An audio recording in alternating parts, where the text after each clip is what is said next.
Hello everyone. The purpose of starting this series of videos or this channel is just to document my experience in using open source VLSI tools, as well as to help other people in understanding how we can use these open source tools for developing our VLSI skills. So up to the next part. Here we will be discussing about the VLSI flow first. So how does the VLSI flow works? Suppose you want a particular system. Let's just take an example of creating a washing machine. So a company, for example, a large electronics company, they actually want to develop their own washing machine with some features. In that case, they specify the system specifications. Here we can see the system specifications. Therefore, after that, they actually want for the architectural design. Here we go for the iVerilog concept or the iVerilog, Icarus Verilog. What is this? If we ask the question, what is Icarus Verilog? Icarus Verilog is basically a tool that is actually used for learning the Verilog HDL as described by the IEEE 1364 standard. So let's just build a thing like a very small file. Let's just create a new folder here. Let's just say first. Here we will be creating a small Verilog file and I will be explaining it on the go. Let's just create a half adder dot v. The .v extension is for the Verilog extension. That is to say that this is a Verilog file. Yeah.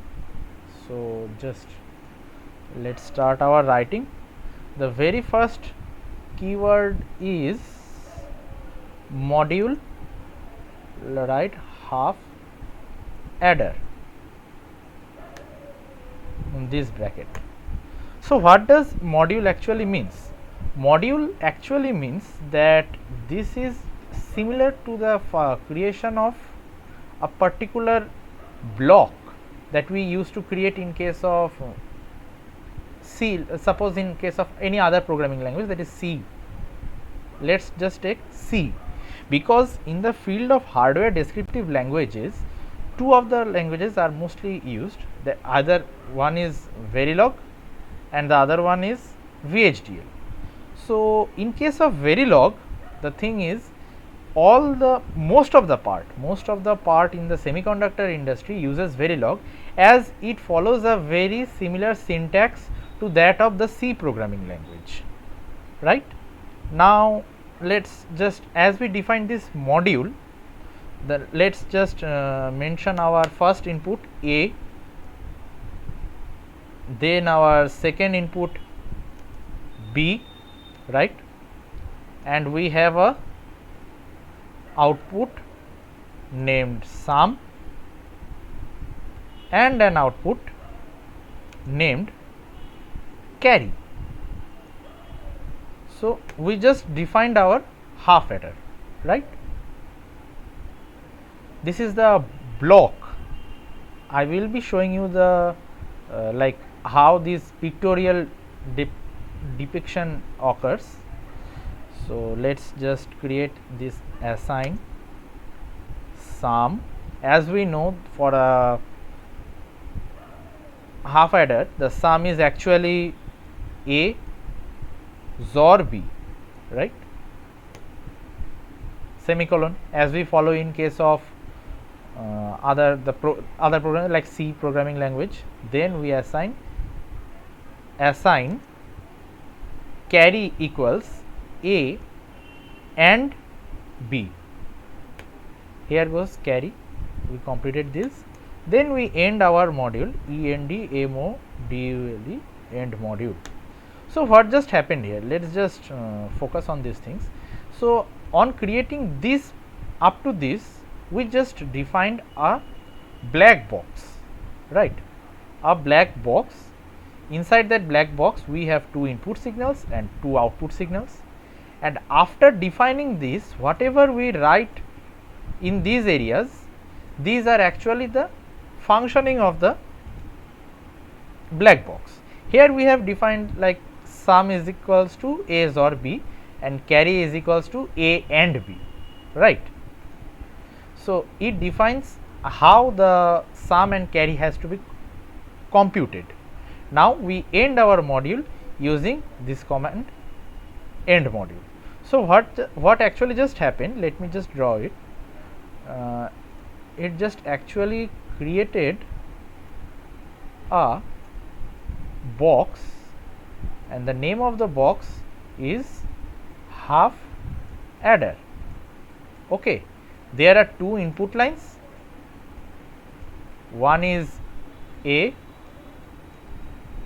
another is B, second, and two output lines, one is sum, another is carry, right? Sorry for the handwriting, this is my first video, so please, I am trying to share whatever I know with all of you. So with the definition of this, we defined the half adder blob, but inside what happens, that we have to define using these assign statements. This assign statement is just like a wire. I am saying it at a very superficial surface level manner, like how this is a block. Let me just explain with this. So our first statement is sum is equals to, assign sum is equals to A or B. So what actually happens, whenever I write that, it actually creates a relation like this. This is sum and this is A and this is B, right? And whenever I write assign carry is equals to A and B, so it actually creates this AND gate. Though we will be studying, actually these things doesn't happen directly, it creates these two values, right? So as soon as we change any of this signal, the change in these two will be seen, right? So that is the work of assign. So we have created a very short our module. Let's just now from here we can go into two different paths, like we can directly test this on an FPGA, or we can go for an flow design, right? So I will be telling you all the tools in this video which we can use for, or which I use for the entire process. So first of all, as I was discussing about iVerilog, let's just learn what Icarus Verilog, the short form is iVerilog. What does it do? So it actually helps in running the simulations. It actually compiles the subset of system Verilog language as described by the IEEE 1800 standards. Basically, whenever I use iVerilog, I use it for simulating purposes. iVerilog uses another tool named as GTK wave, that is used for observing the simulation graphs. So first of all, for simulation, let's just suppose we want to simulate this half adder, right? So let's just write our test bench, as we are working on the designing part, right? Let's just write tb.v.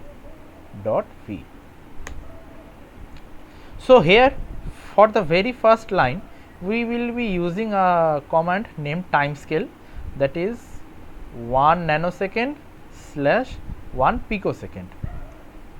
What does this do? This actually defines the scaling part of the time scale, that is 1 nanosecond, there will be an interval of 1 nanoseconds and the precision will be of 1 picosecond. Now let us just define our module.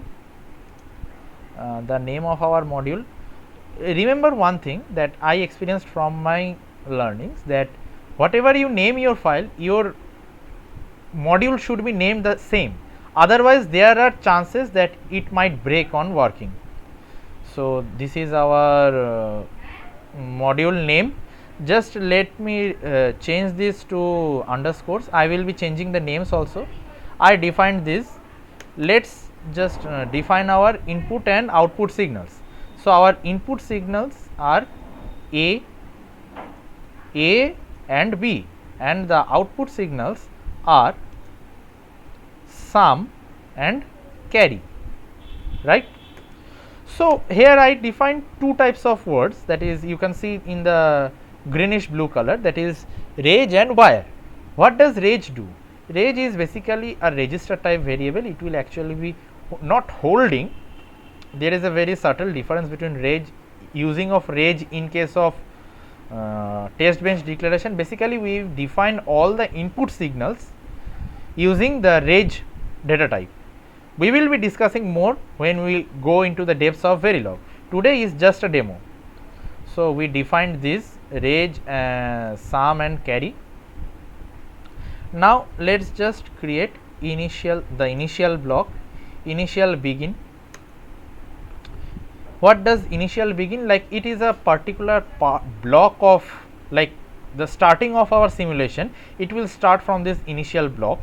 It will initialize everything. So we will be dumping our graphical file. Let's just name it HA result dot VCD, right? Then what are the variables we are actually dumping? We are dumping all the variables, that is why we are using this value 0. Thereafter we are using naming from where. See, the concept is, while we are creating the test bench, our test bench is actually the interacting module that will be using the created module. Like here half adder TB will actually be using this half adder module. We are actually changing values, giving values to the test bench, and that will actually use this half adder. Oh, wait a minute, I just forgot one thing, that is we need to just in other programming languages, as we define instances, here also we have to define our instance. Let me, yeah, here it is the same. So we will be defining half adder, then we will be defining the name of the instance, that is, let's suppose UUT. Now dot A, right? Dot A will be A, comma dot B will be B, comma dot sum will be sum, comma dot carry will be carry. Why are we using this dot and this part? See, here you can see for the half adder I have used small letters, so let me change this to small only, A and B. So what does this mean? Like this A, the one inside the parenthesis, they refers to this value, and this A or dot B or dot sum, this refers to the values of this module that we are instantiating. So what does this line means in short? That we are connecting these variables with these. And why we are using this? See, if we use the dot A dot B like this, we don't need to maintain any order. But if we do not mention this dot A part, dot B, dot sum, we just simply write half adder UUT, inside this parenthesis we just name A, B, sum, carry. then we need to actually follow the order in which these signals are defined in the instantiating module, otherwise there will be mismatches. Okay. So, we have entered these values, let us just give the values. So, as a is a single variable, we will be giving 1 slash b 0, b slash b equals to 1 slash b 0. What does this mean? 1 slash b, 1 is the size, b is the base, that is we are using binary, and 0 is the value, right. So, we will be giving this, right. Then let us go for this. For 2 bits we will be having 4 combinations, right. So, here 1, now we go for here 1, 1 and 1. Now, we need to, in actual real life, what happens, there are some delays in the signals. So, here we will be using hash, suppose 10. So, what does this hash 10 means? Hash 10 actually refers, like there will be a 10 unit of time delay, in our case 10 nanosecond, as we have defined 1 nanosecond. So, after providing A with 0, B with 0, it will wait for a 10 nanosecond, then it will again change the signals to A 0 and B 1. So, this is like at the very beginning of your designs, it will not seem very important, but trust me, there are times when these mentioning of delays matter actually while validating your signal, right. Now, we will be finishing our simulation, finish, this is the last, then we end with end. This is our initial block ended, end module. Okay, we have written the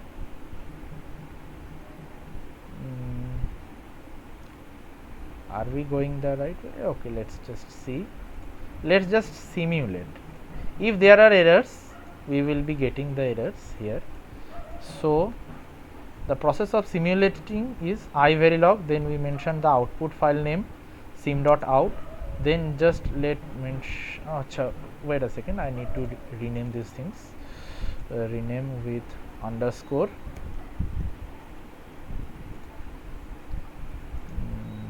rename with underscore. I have some modules, I could have shown that only, half adder dot, then we will be mentioning this, our sim dot out is created. Now, let me, I actually also forgot the full forms. We mentioned a value, right, VCD from Verilog, it is value change dump. We mentioned a variable named half adder, yeah. So, just run it. Verilog, VVP stands for Verilog virtual processor, this is again provided by iVerilog only. We will be running this sim.out. See, the VCD info has been dumped into this value. So, now we will be using this GTK wave result. Let me show you the folder directory here. This is the VCD file. Let us just open. This is the, see, this is the precision of 1 picosecond, 2 picosecond, this is the precision, right. Let me just zoom it out, and one thing is, like, it can go on till we run our simulation. So, here we have register A, we have register B, we have sum, we have carry. Let me show you the values here. See, A is equals to 0, B is equals to 0, so everything is 0. At 10 nanosecond, after 10 nanosecond, the value changes, B1 sum 1. Again after 10 nanosecond, that is at 20 nanoseconds, the value changes, B0 A1 sum remains 1. Again after 20 nanosecond, 10 nanoseconds, at 30 nanoseconds, both the value changes, that is A1 B1 sum becomes 0, carry becomes 1.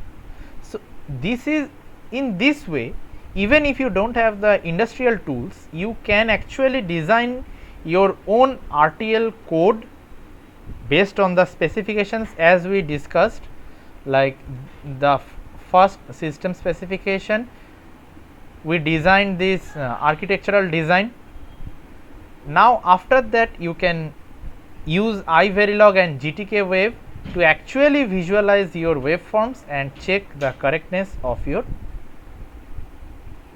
system, right. So here we are ending iVerilog. Okay, I have lots of modules here actually. RTL coding phase 1, I have lots of modules here. So we actually discussed the very first tool that I started using while learning these open source VLSI tools chain. So after that we have the, let's just focus to the open source tools that I used for schematic capturing and drawing purposes. Okay, let's just go into this flow. See, Xscheme 130. So the question arises, like, what is Xscheme, right? And even before answering this Xscheme, I would like to mention about this Sky 130. See, as of now we have been discussing about the RTL codes. RTL codes are actually not the very they are actually not very related to your designing part. They are actually, the Verilog itself is actually used for implementing the behavior of your design, like how you want to your system to behave, right. So here comes this Sky 130. So let me tell you this. So often we hear that the latest bro, I got a new mobile phone, or I got a new laptop, it is powered by AMD Ryzen or Intel, or for mobile phones it is powered by Exynos and all those. So here we hear a term like 5 nanometer. Even if you go for like mobile reviews, which we do on a regular basis, in those scenarios you can see that the reviewer mentions the processor is made up of 5 nanometer technology, 4 nanometer technology, right.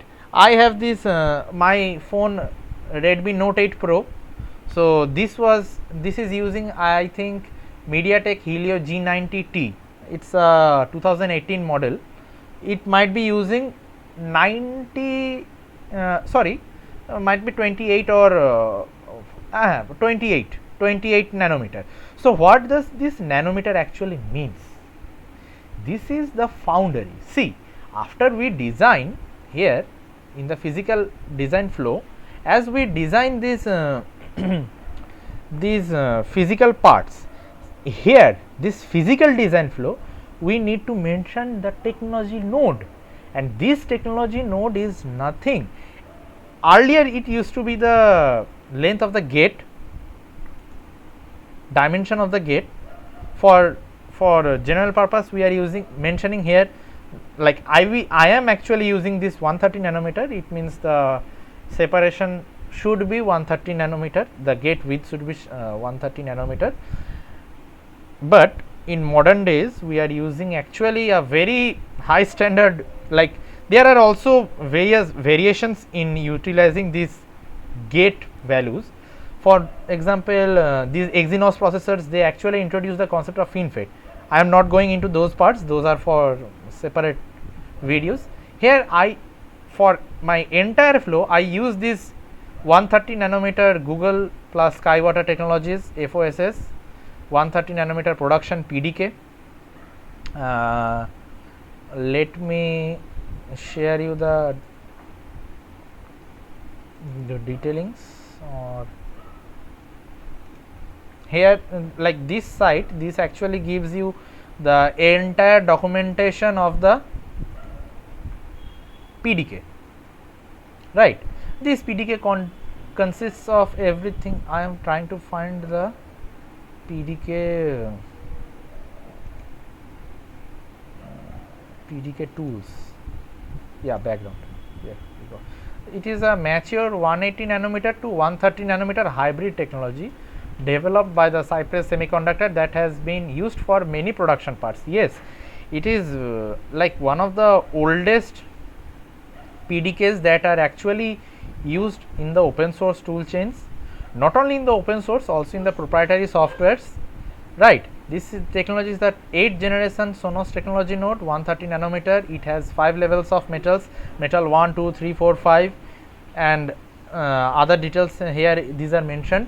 So in this case, for my designs, I actually use this Sky 130 PDK.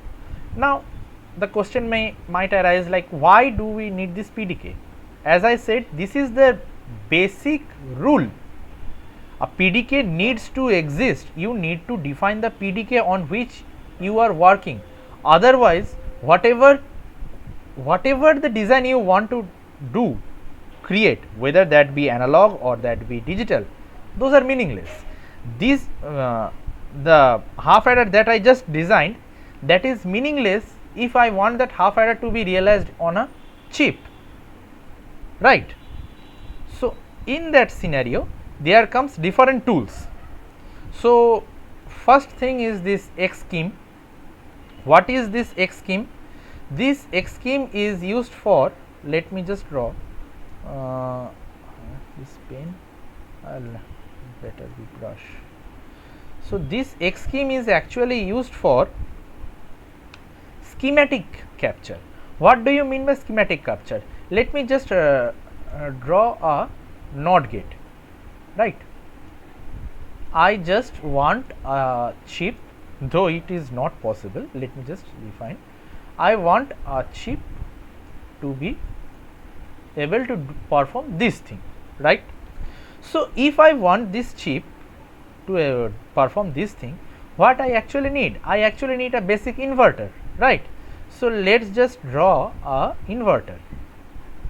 This is our PMOS, this is our NMOS, and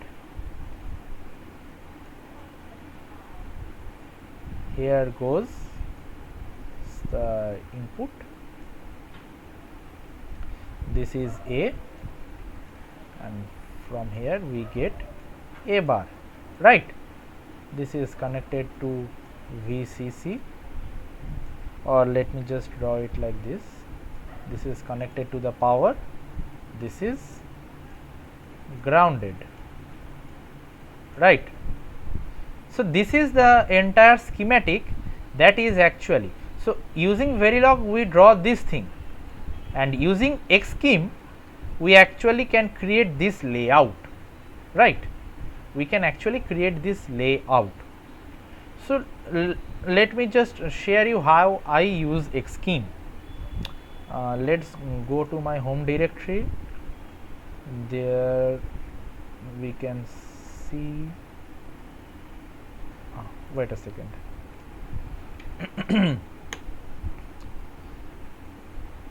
Let's just create a folder name X scheme. Sorry for the folder names. I'm very messy with these things, these naming sorts, though that is a bad thing. Let me say you that. Let's just find the .x scheme folder. We have this, no, we do need the X scheme. Actually, let me find this X scheme.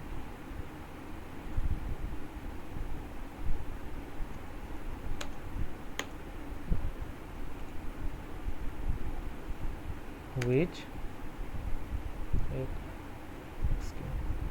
So it is shown in this path. Let me just verify this one. Yeah, so just the place where we ended, that Xscheme part, right? So let me show you this thing. I have the PDKs folder. See, here are two files, Sky 130A and 130B. These are two iterations of Sky 130 PDK. 130A is the majorly used part, and 130B is the experimenting wrapper on the Sky 130A. There are certain changes in Sky 130B. So I will be showing you this 130A only. Let's just go to the libs.tech. Here I have this XKMS RC. I copy the RC file, I paste it here. Now just let me open the terminal from here and just type Xscheme. See, we have integrated, whether it's integrated or not, let's check. No, this is not integrated. Let's recheck.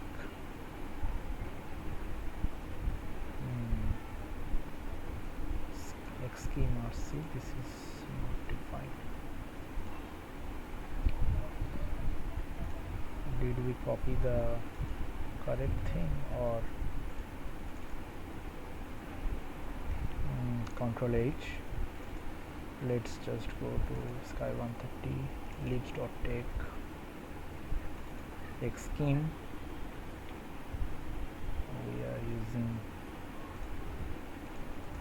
let's just see whether we can run this Xscheme from here or not. Yeah, so from here it is running. Oh, my mistake. It was I have to copy this thing. So there is, see, this is the main fun. You can do mistakes even after using these things this much. I am doing a sort of mistakes.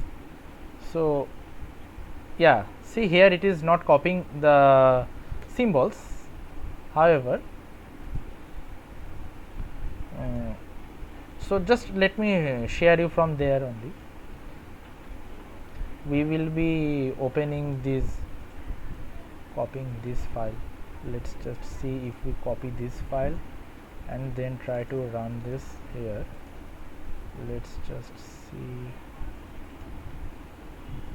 what happens, whether it's copying. No, it's not copying.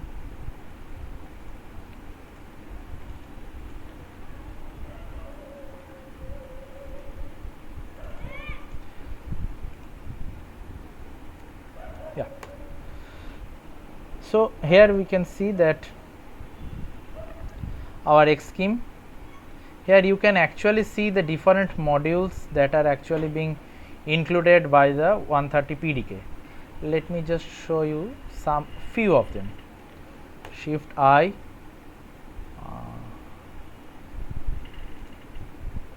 yeah, text Xscheme.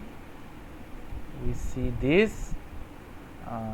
Though this is not the correct path, I will be creating another video where I will be describing the simplest process for this using all these tools. This is the Foundry tools. Let's just use this one. See, this is an NFET or an N MOSFET. Similarly, we can import a PFET. Let's search PFET like this. We can import a PFET also, sorry, PFET also, right? We just connect this with this. Let me just move it a bit. We just connect it with this. We connect the gates, right? We take an output from, we connect the gates, and let's just write ground.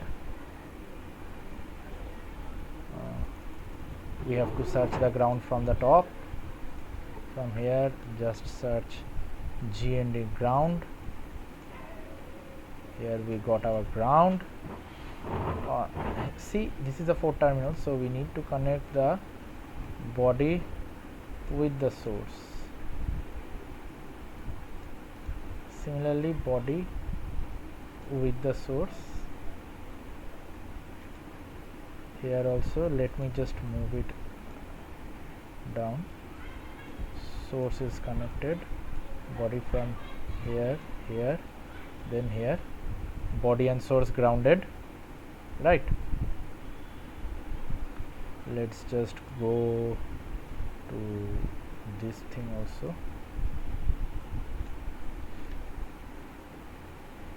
Source, current source, we need a voltage source, right? Let's just, it's a very rough design, like there are a lot of things we can use. From here we connected this, from the body we take that connections to this. Here is the body connected. Let's just copy this, then connect this, right? Let's just write the pins. I pin, that is our input pin. Let's rename it to input,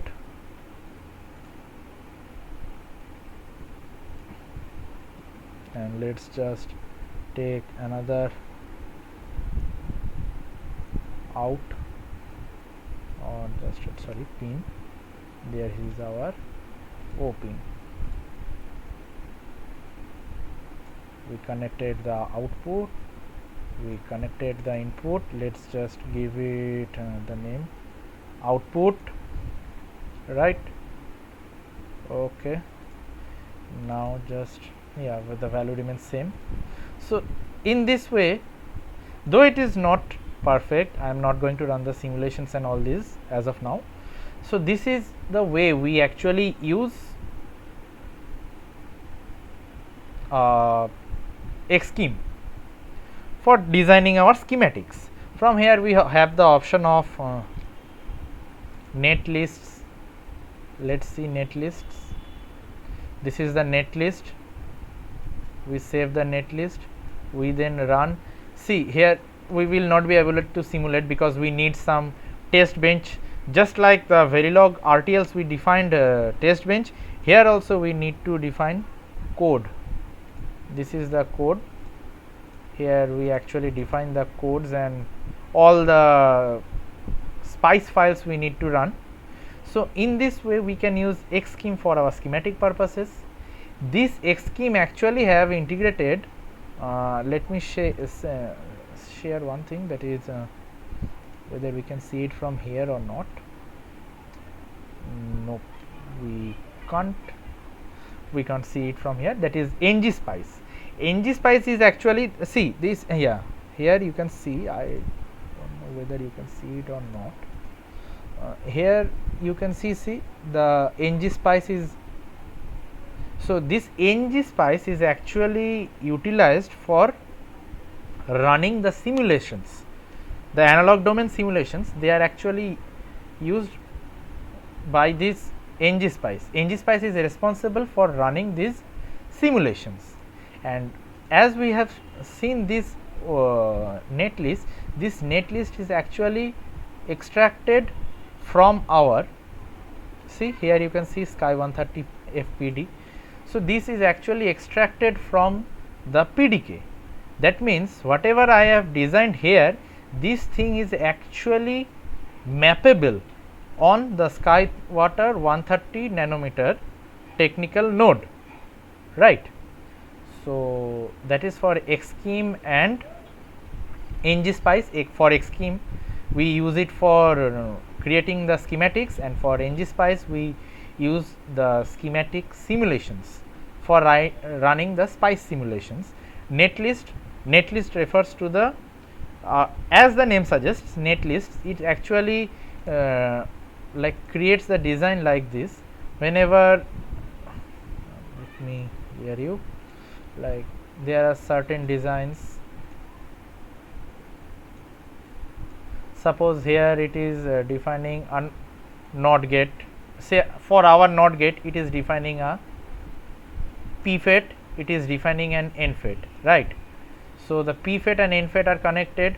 From here it is defining the input, right, and from here from their connected part, this is defining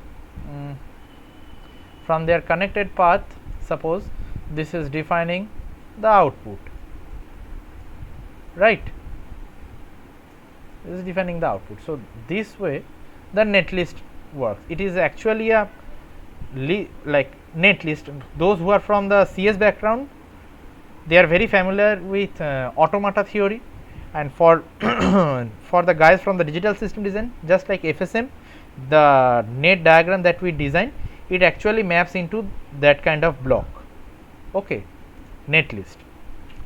So as of now we have discussed about iVerilog, we have discussed about GTK wave, discussed a bit of RTL designing, schematic using Xscheme and ngSpice.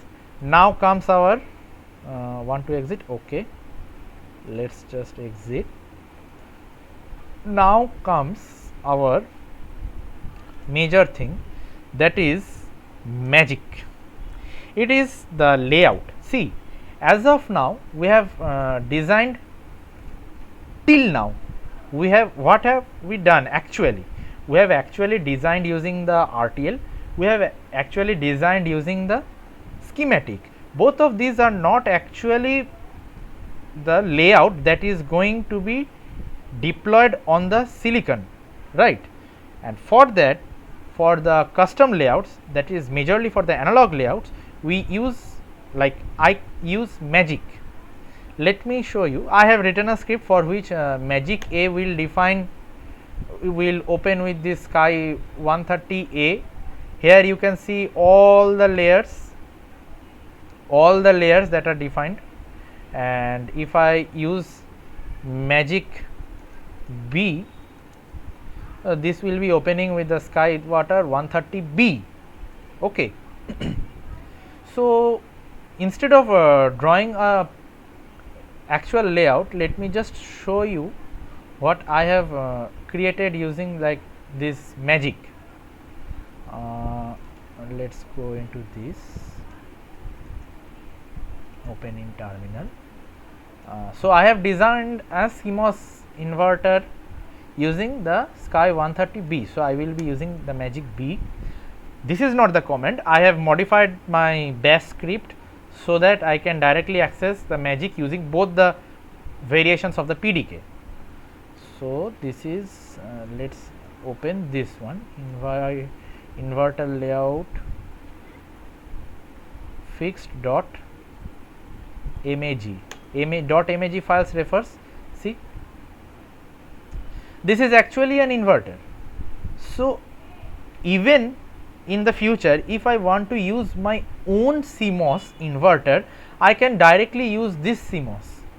This part defines the N FET, this part defines the P FET. This red colored, let me just zoom it a bit. Yeah, this red color part, it is the polysilicon, that is the gate, right. This is the drain and they are connected, and this is giving out this output. If I go into, like, let me just zoom it in. See, here you can see the port labels, V out. Similarly, on this side you can see V in. On this, this is VSS, and here VDD, right. So the question arises, why do we need to design this layout? See, basically using this layout only, you will be designing your higher designs. Like, let me show you another example. I have designed like this also, this ring oscillator, okay. So I designed this ring oscillator using that CMOS only, right. Let me just show you again, magic B, that is the RO oscillator dot mag file.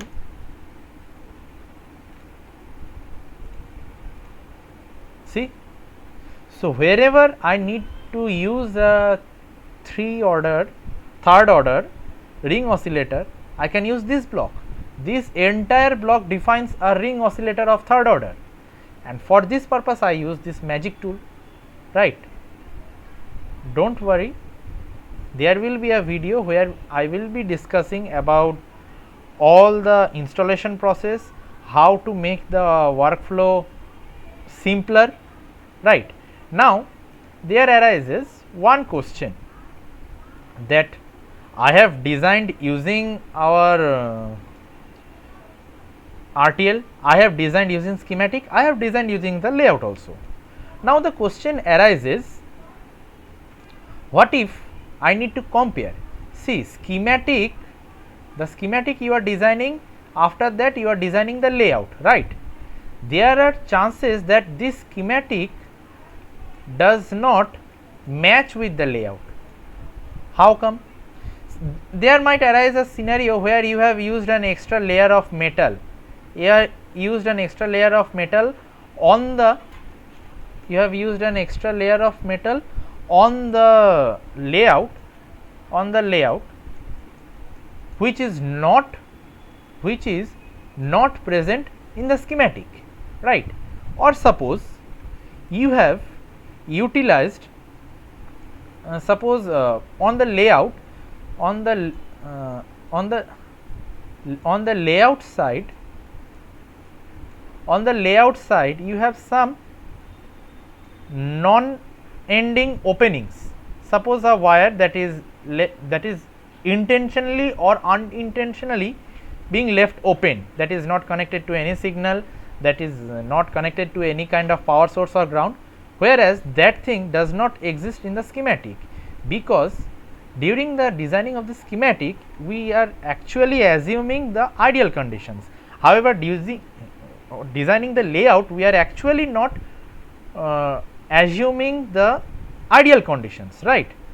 For example, whatever I have drawn here, I mentioned this sky 130 PDK, right?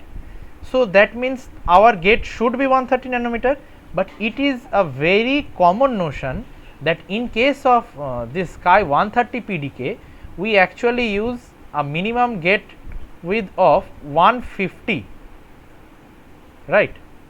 We use this 150, right? The gate feature size remains 150 nanometer, okay? So there are scenarios when this might happen. So in that case we use NetGen. See, I have NetGen. This NetGen actually compares both the simulation results. Like, let me show you the figure of this ring oscillator only. Let's just go into this, not this one, LVS, yeah. See the LVS report. This is the report that was generated, sub circuit. This is the report that is generated by the LVS scenario, LVS stage. If this thing does not appear after your LVS, I am sorry to say, my friend, you have a flawed design. This actually compares the netlists that is generated by ngSpice using your schematic on Xscheme, and the spice file, this .ext, this see, this spice file lvs.spice, this is actually extracted from the layout, this information. Then it compares both of these spice files together to check whether these two files represent the same design or not. If they don't represent the same design, then there is a flaw either in the schematic or in the layout. So these are the tools that I actually use for our for my personal uses in case of analog domain designs. Let us just sum it up for nano tools.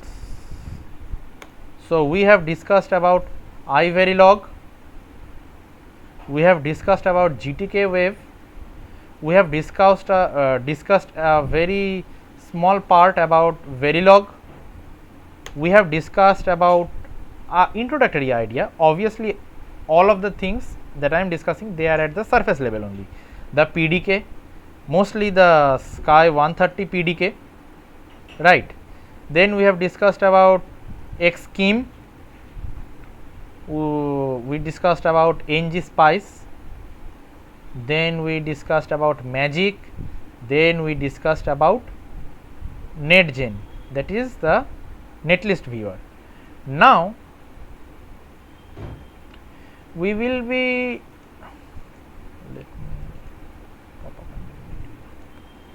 so now there is another thing that we need to know, and that is the K layout.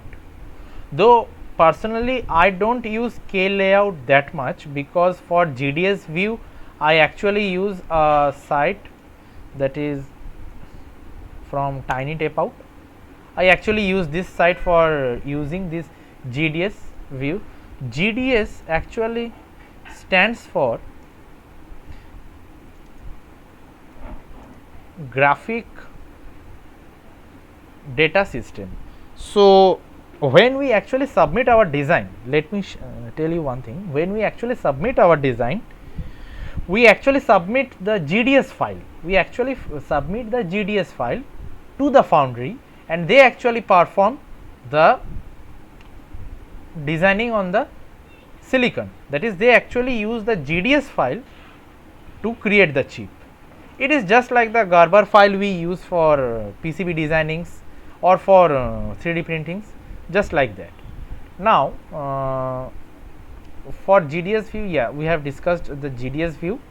Now, I will be talk this part, that until now we have discussed the fabrication part of VLSI, that is we have discussed this part, whether that is physical like whether that is analog designing or digital designing, right. For digital designing I have mainly discussed about the analog part.